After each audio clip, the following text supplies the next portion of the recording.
Danny, we're back for another episode of the Breakdowns and Breakaways podcast, and I was really hoping that the next time you and I got together, it would be good times and exciting conversation about how the Penguins are really finding their stride, but that hasn't been the case, buddy.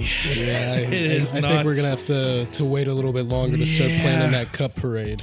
Yeah, they're let's just dive in, man. I don't even know where to 2-4. There's really not a lot of positives to take away other than maybe Evgeny Malkin's play. Second line's been solid, but there's so many issues. I don't even know where to start. So here, what is the biggest issue in Danny Shirey's eyes of this Pittsburgh Penguins team? Because there's a lot of them, man. Yeah, I mean,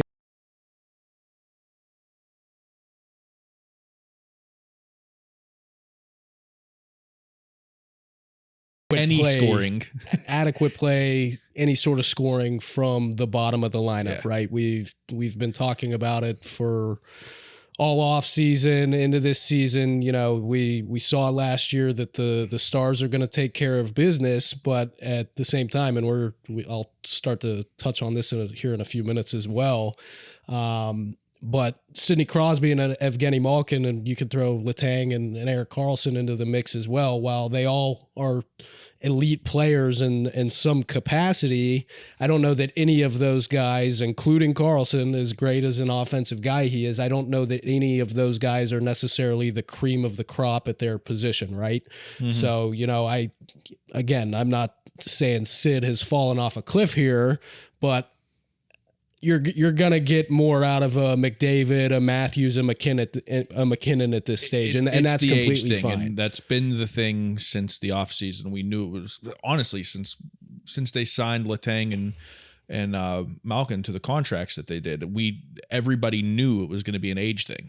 Right. So with that being said, while yes, this team is obviously built to rely on the top of the lineup, as you know, if your top of the lineup guys aren't legitimately the cream of the crop, well, you got to have a little help for them somewhere else, and they just aren't getting it right now. I would really hesitate to say that this bottom six is even better than it was last season. I don't think it is. I don't think it is either. Like I think if anything, it might be a little worse.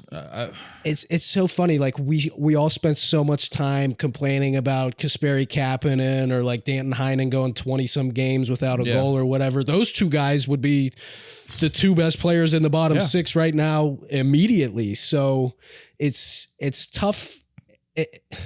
It's tough for me to sit here and say that this team is destined to, I need to be careful about how I say this. Going forward, I don't know that there's a lot. Okay, let me ask. Cut me off here while I formulate this. There has got to be, for Kyle Dubas, a ripcord at some point. Right. There has to be, if this free fall continues, if they're 2-8, 3-9, something's got to happen to make a change. The problem with that is there's no money on the salary cap for the Pittsburgh Penguins to make a change personnel-wise on the ice. Unless we're talking about trading a Rickard Rakell or a Brian Rust or somebody, you know, that is making $4 or $5 million or more a year, there's nothing that they could do to this roster, which leaves one person that they can change, and even that has its own complications, and that's Mike Sullivan. Is that the ripcord for Kyle Dubas, or is there something else? I think if it gets to that point, like, yes, pulling the cord on Sullivan would be a last resort, but I genuinely believe that that's going to be a last resort, like all options have been exhausted kind of thing here. But you know, it's so funny. I've already seen some fans that are like, oh yeah, just go ahead, forget about this season. Like the first round picks, lottery protected and everything. And it's just like, They just went out and took on a $10 million annual cap hit that's going to run for another 3 seasons after this one. They're not just going to go, oh, well, the bottom 6 that we built isn't working out. We're going to punt on this season. Danny, even 2015 and 2016, the cup runs and everything like that, they had bad stretches of hockey. People forget that they fired Mike Johnston to bring in Mike Sullivan because the team was that bad at one point in time in those seasons. A 2-4 stretch, because it's the beginning of the season, I think people were panicking. But if this was a 2-4 stretch in, say, February, would anyone care?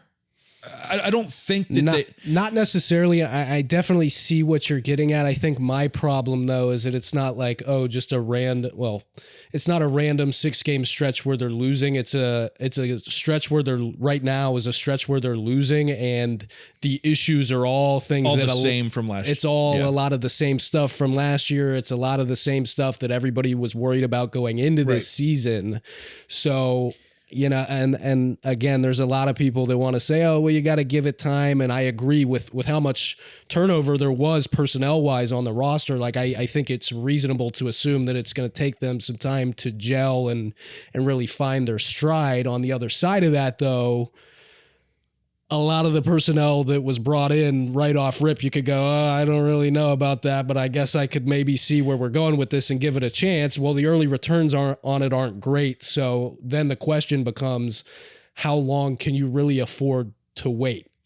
And I guess my biggest concern, because we talked about this a few weeks ago as well, with the age of the team, we talked about how fast it was, or how important a fast start was going to be. And they're not on a fast start right now. Now they can turn that around, and they could rattle off 4 or 5 wins in a row and everyone's happy and everything's cool. But if they're 5-5, 6-6, like if it's not even worst case scenario that we just talked about, where, okay, do you let go of Solly? Do you make those kind of changes?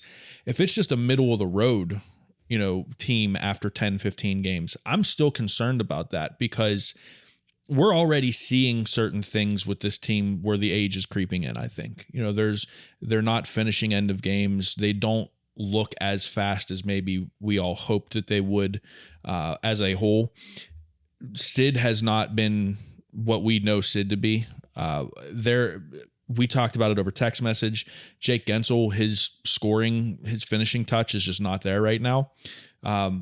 If these are problems that are going to creep their head out throughout the season, my concern is, if this is a middle of the road team for 3 or 4 months, are they going to have the juice in March and April to make a real run? Or is this just going to be a middle of the road team the entire season? Yeah, that's a very fair question to ask. And even last season, when I was still working on the Penguins beat, I want to say it was maybe mid-March, while the Penguins were making that push down the stretch to try and secure a playoff spot. And obviously they'd been facing some adversity basically the whole season, but especially that latter stretch there. They were just really fighting things.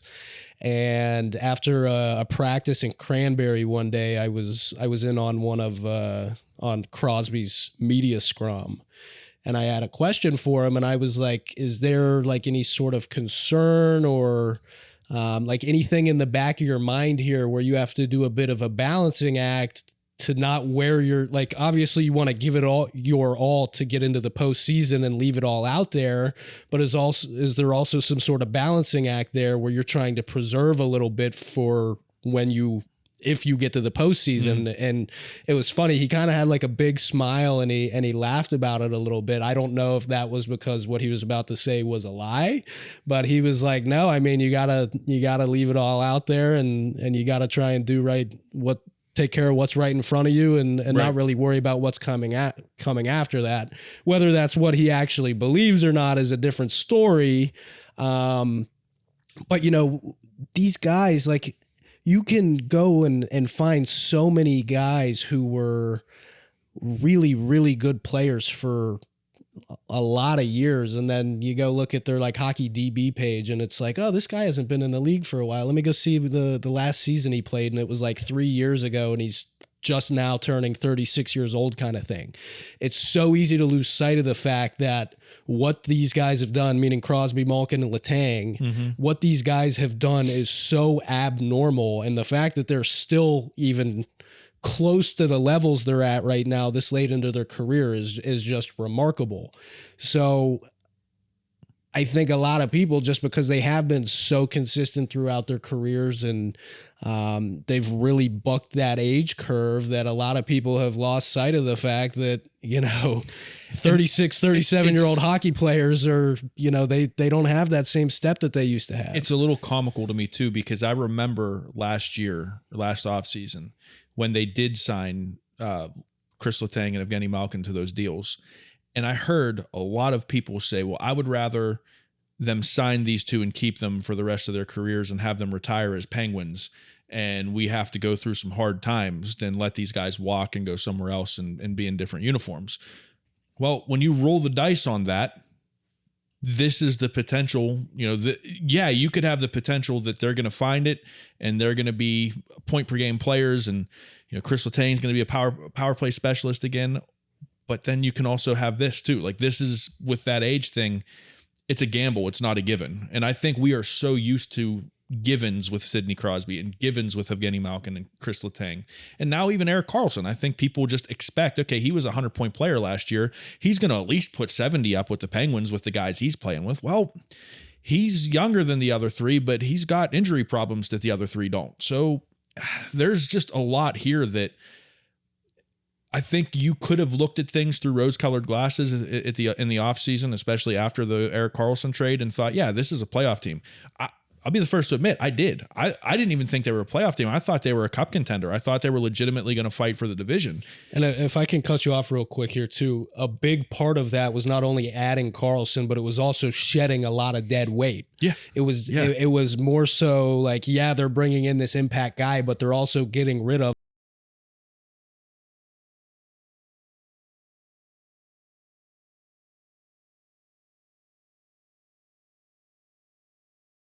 the age is starting to be more of a factor, I think. And again, this is 6 games. This could change by game 15. I mean, there are so many things that can happen in this very young hockey season. But as it stands right now, there are a lot of concerning things. There's another question that I want to ask you based off of what we talked about with Sullivan and, that being the change that they make. Could there be a potential that they decide to move on from a Brian Rust or Rickard Rakell? And if that's the way that they decide to go, what problems does that bring in if they decide, okay, we're going to trade Brian Rust. We're going to get rid of that cap space. We're going to try to bolster the third line with a trade like that. What happens from there? Yeah, the first thing I'll say about that is it's going to be a challenge no matter what if they truly decide that they want to move a Rust or a Rakell, because right now, of the 12 forwards on the NHL roster, 8 of them have some sort of trade protection. I mean, we're talking about Nola Chari has an 8-team no trade list. I don't know what kind of, it's so insane to me that the NHL is a league where 4th line grinders are getting trade protection. Like that's craziness to me. Anyway, so they're already at a disadvantage there.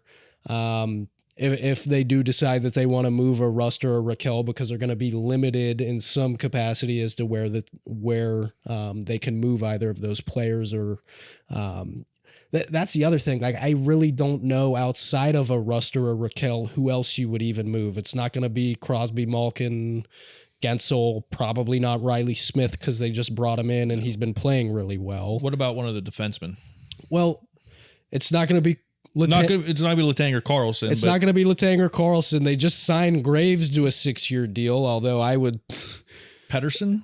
No, I mean, Pedersen's probably I would say he's their best defensive defenseman, and I think he's better than Graves overall. But I guess that would be, like, if you're looking for trade bait. Well, look, I get it, but that goes into the issues that you start to have. Right, I wouldn't be looking at moving any of the defensemen unless it's Graves. But then again, I still don't know how you move that contract. Which is kind of concerning. I mean, I guess you could maybe get a team out there to take it on, but I don't know that there's a lot of teams that would take on 6 years of Graves based off what he's shown with the Penguins so far. Not to even say he's been horrible. I just think so many people had this grand idea that he was some excellent shutdown guy, and he's just really not.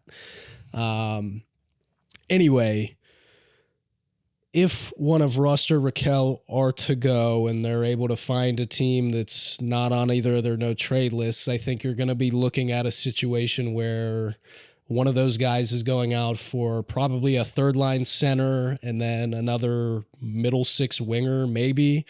Now, obviously, Rust or Raquel alone isn't going to net you those pieces. You're going to have to throw in, and this is just complete speculation here and spitballing, but like an Owen Pickering to sweeten the deal. And the reason I bring up, a relatively decent prospect like Pickering in that conversation is you don't want to be moving a Rust or a Raquel if you're just getting more of the same for your bottom six. Like you want to, if they're going to do something like that, they need to be getting quantifiable assets that, okay, this guy is going to be a legit impact in this bottom six and not just I hope he works out. Yeah. So the whole point of the exercise of asking that question is basically to prove or to, make it understood. There's not an easy fix to get this team going on the outside. What they have in-house is probably going to be their best bet at fixing things. And that leads me to at what point in time do one of these other young guys or one of these, like the fringe guys that we had talked about, the Nylander, Hyde, and Stroza guy, like when did they get an opportunity to really get a fair shake at the lineup? Because I don't know that they could do any worse than what's there right now. Even on if just throw them on the fourth line, it can't be worse than what we've seen. Yeah, I've been thinking a lot about that over the past couple days. I do think it's quite the indictment on some of those guys like the Hinestrozas and Nylanders that they're in the situation they are right now. And, they went out and claimed Jansen Harkins off waivers and immediately threw him on the third line and he stunk. Yeah. I think that really shows the state of a lot of those depth and fringe guys that we've talked about. But at the same time, I don't know how, if things persist here for, even if it's just several more games, I don't know how you don't start to rotate some of those guys in and at least give some of them some looks. It's like, I know I said it all off season that Jeff Carter was going to be in the lineup, but like, what are we doing here? He maybe a good play a game. Achari is a fine fourth line, like gritty kind of guy, but he's not, I don't like him at center at all. I think it completely neuters I'm with you. Yeah. His skill set to do what he does best. And Matt Nieto, I know he's only, I think his cap hits $900,000 this year. So he's definitely came in as more of an expendable guy, but it seems like he's more of a lock in this lineup right now when he's someone that I've almost got him on a level that like Carter's at right now. It's just like, what are you doing out there every day? I almost wonder, and again, I don't know if this is one of those, what's the old phrase, cutting your nose off to spite your face. Yeah. I don't know if this is one of those ideas or if this is something that they should look into, but I almost wonder if rather than trading a Rust or a Raquel, you move one of them to the third line and you put O'Connor up on the first or second line and see how that works. Because at this point in time, again, like they're a 2-4 hockey team. If this continues, I don't think that any idea is a bad idea. And if the idea is take a guy like Raquel or Rust that can drive some play and bring some scoring pop, move them down to the third line and hope that Drew O'Connor can find the magic that he found in a couple games in preseason with Sid, I'm cool with trying it. I can't sit here and watch the team just stand pat and assume that things are going to fix themselves, especially if this goes on for another week or two. Something has got to change. It's just they're so handcuffed. There's not a lot that can change. And I think the other part of it that makes it really frustrating too is that because they are still playing, good half games or really strong periods or whatever, it's probably making them even more hesitant to switch up the line combos. And Sullivan was asked about this last week. They were like, what went into the decision to not change up your lines? And he's like, look, well, if every time something goes wrong, we're throwing the lines in a blender, we're not really giving these guys an opportunity to play through their struggles and really figure it out. But Sully's never had that mentality before. I mean, I remember years where like every other week there was a new lineup. There was a new combination, and some of that was due to injury, but Sullivan's never struck me as the most patient coach. Yeah, I mean, I don't necessarily disagree with the current mentality. I think the problem is that this is now becoming a trend of stubbornness, whether it's, keeping a Carter in the lineup or continuing to put Gensel, Crosby, Rust out there when they have no interest in playing defensive or responsible hockey. And going back to your point about spreading the wealth a little bit, the issue, I don't disagree with at least looking into that either. The problem I have is that it's going to be Raquel that goes down there, but I don't think it should be Raquel. I think it should be Rust. Right. I don't necessarily view Raquel as the kind of guy that's going to hop down. Like he's got a lot of goods. He's got skill. He does a lot of good things down low and in puck protection and along the boards. I just don't see him driving his own line in the way I think a lot of people think he might be able to. Rust, on the other hand, is a little bit more effective in transition, and I think that he could do some of that driving on his own. But as we've seen through the first part of this season, like Rust is going to be up with Crosby. Yeah. They've already put him back up on the top power play. Now, granted, Raquel has not been good to start the season at all, which is really disappointing because in the preseason, it looked like he had finally... It's a little concerning, honestly. I wouldn't even use disappointing. I would say, 6 games in, not seeing anything really to hang your hat on with Raquel is concerning now. It's starting to become a problem. Yeah, I love Raquel's game about as much as anybody. I will say that even through the first handful of games when his line with Smith and Malkin was playing really well, he wasn't overly involved in that success. Like I wrote a pretty long analysis about the success of that line. And as I'm writing it and going through and breaking down video clips, and I'm like, I'm just doing a lot of talking about Malkin and Smith right now. Now, granted, there were certain instances where Raquel did a lot of the unheralded stuff that doesn't really show up on a stat sheet or you don't really notice unless you're intently looking for it when you're watching the film. But he's just been very, very quiet, and not to completely absolve his own performance, but I've been saying it since they acquired him that I don't love the chemistry he has with Malkin, whereas I really, really love the chemistry he has with Crosby. And it's, the common thing right now is, Rust is filling the back of the net while he's on Crosby's line. Why would you want to break that up? We have years and years of data to show us that Russ does just as well with Malkin. And in fact, if you're looking at better, maybe even a little bit better. So they're very, very limited in what they can do right now outside of a major change, like trading a Rust or a Raquel or firing Sullivan. And what I see is just kind of piling on is that stubbornness because they're playing that good half a game and how many times, and part of it's just because Sullivan's been here for so long and we've had a lot of the same players on this team for so long. But how many times can you do the exact same thing? And I don't know. Let's transition. Are you ready for a really serious idea for what the Penguins can do? Let's hear it. Phil Kessel. It's funny you say that. For the past 2 years, while people have been clamoring for the Pens to bring him back, I'm like, no. And I saw a tweet from Pro Hockey Rumors probably within the last week. It was just like a Phil Kessel update.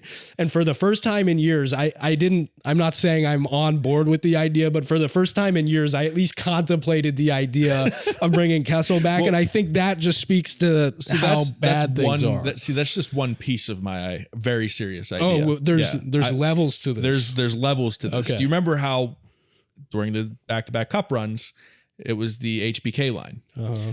Kessel needs a line that kind of stands out. He can't just be Kessel. He has to be on a line. Okay. And we've already got Lars Eller. I think you put Phil Kessel and Lars Eller with Matt Nieto, and you have the Knuff line. They're Knuff. I'm just gonna pretend you didn't say that, and we'll move on to it's our the Ken line, man. I mean, no, you're not buying it. Look, if they're gonna be bringing in Phil Kessel and signing him to a contract, that needs to happen after Lars Eller is no longer the third line center, and after Matt Nieto has been waived in favor of somebody else. So you don't like my idea? I don't love it, brother. Right. I'm sorry. No. I'm going to be Phil Kessel for Halloween one day.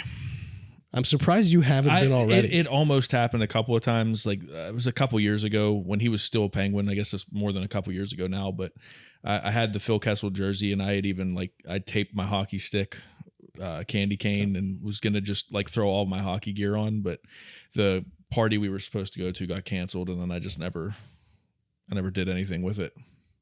I'd say this year's the year then. Yeah, maybe. There's a side-by-side I'm sure you've seen. And if I find it, I'll throw it up on the screen. But there's a side-by-side of Phil Kessel and I, same hat. And it's actually kind of weird.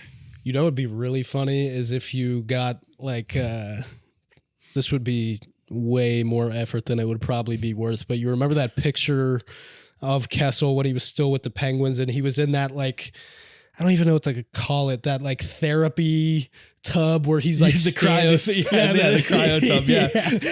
You should make some costume where you've got suspenders dangling some cardboard that makes it look like that little tub. I have a very creative wife and a very artistic wife. Maybe she can help me out with that. Yeah, and she loves Halloween too. So I've got dragged in. Let's get off the Penguins for a second. Let's just everything's been gloom and doom about the Penguins. We are a week away from Halloween. Well, the funny thing was we missed last week's episode, and if we would have recorded last week's episode, we would have had some good stuff. Good stuff to talk about. But there was one year we did the costume. Chucky, the movie, of course. Yeah, the Bride of Chucky, Tiffany. Yeah. So Marissa dressed up as Tiffany, and I dressed up as Chucky. The catch was I dressed up as Chucky Finster. And we get to this party and everyone looks at us and it's just what the hell are these two people doing? And then it clicks for them. Oh my God, it's Chucky and Tiffany. And the look on their faces was just, it was gold. It was the highlight of my. So did you guys win best costume? I didn't even have anything like that at this costume party. It was just a lot of adult beverages and other adult consumables. I was at a Halloween party a weekend or two ago, and if you're gonna have a contest, a costume contest or something, do not make people vote on 10 different categories. Do you know how annoying it is? Being at a party and every 5 seconds people run around. Did you cast your votes? Did you cast your votes? Did you cast your votes? It's have 1 or 2 tops, best costume, least effort. Everybody's got their little Post-it note. You put it in your bin and then you call it a night. I don't want to be getting into all this other bull crap. Don't think you're going to gloss over the fact that you were at a costume party and we're not going to talk about your costume either. Was it, Banani? Was it Danny or Banana Danny? Danny Banani is Danny Banani. Danny Banani is what Maddie has been calling me incessantly since. It was a worse choice. So that was a party back in Columbus and I didn't have a costume with me. So I just go to Party City looking to spend like $20-$40 on something that'll be easy, that's not going to be high maintenance to wear all night. And the options sucked. All of them sucked, except, I mean, the banana sucked too, but it was $20 and super easy to slip on, so I got it. I wish I hadn't, though, because now all I'm hearing is Danny Banani, and you keep bringing it up and want me to wear it on a... word on the show. Well, hey, listen, show. Next week could technically be the Halloween episode, even though it's going to come out the day after Halloween, but... So next week we'll do our costume party breakdowns and breakaways episode. I don't think anyone would take it. I mean, I don't know if anyone actually takes us serious now, but yeah, honestly, I'm not even sure. Just nosedive. I'm not even sure if anyone's still listening to us right now. So we should probably just go ahead and call it a day. Yeah. Look, we know the Penguins aren't doing well. It's been a tough start to the season for the most part, and honestly, like it's tiring to be this negative and critical. Like a lot of people are like, oh, you're such a negative Nancy and blah, blah, blah, blah. And I'm like, I'm just calling it like I see it. Like when I see them do good things, I say it. When I see players making good plays or having good stretches of play, I give them credit for it. If by the end of the calendar year, they're still in this situation, I say we pivot and become a Colorado Avalanche podcast. I say we wait, because I'm sure there's going to be some dark horse team that pops up out of nowhere that's going to be a ton of fun to watch. The Arizona Coyotes. Yep. Hey, Logan Cooley is actually a blast to watch. And by the way, how pathetic is it that the Coyotes power play looks infinite? And I think the Penguins power play has been quite a bit better than many people think it's been. I know they're not scoring right now. It's sad that Logan Cooley and the Coyotes power play looks infinitely more threatening. You know what's going to happen, right? The Coyotes are going to go to the playoffs this year, and they're going to have 3,500 people in attendance at a playoff game. That arena is actually like terrible experience for a reporter trying to cover a game there, because you're literally just sitting. Oh, that's right. You were there last year. Yeah, that's right. Very cool experience. Not saying it's a good thing that an NHL team is in that situation, but I definitely think it was a cool experience, and I am fairly confident that if they did squeak their way into the playoffs, that place would be absolutely rocking. Well, here's how we'll end the show. In the comments, all right? So for those of you listening or watching, in the comments on the show, whether it's YouTube or on Danny's Substack, if the Penguins continue on their current path, what hockey-related conversations would you like to hear from Danny and I? Do you just want more in-depth NHL analysis? Do you want to hear maybe some stories from the road when Danny was covering the Pens? Because I can't do every week just being miserable. Yeah, and I don't think that's what people want either. Yeah, that's the great thing I think about what we have going here, is that, you know, if we get sick of coming here and talking about the same things every week, we can take this whatever lane we want. And we do hope to have some guests come in, or, you know, we that's some other things that we have going on. So it's not going to be all, you know, miserable Penguins conversation. Right. Hopefully the Penguins get better and they figure things out, and then it's fun Penguins talk. But drop a comment. What else would you like to hear from us? We can break this up into segments too, and kind of, you know, change some things up as we go. We're experimenting. We're only, as I knock into the microphone, we're only this is episode 7, so we're still fresh, and we're still coming up with ideas. So we want to make it fun. We want people to enjoy listening to it at least as much as they can when it's me and you on camera. So but that's it for this week. Make sure you like and subscribe. Go follow Danny's Substack. Check us out on YouTube, Spotify, iTunes, whatever your flavor of podcast listening is. But for Danny Shirey, I'm Eddie Provident. This has been the Breakdowns and Breakaways podcast. We'll see you next week.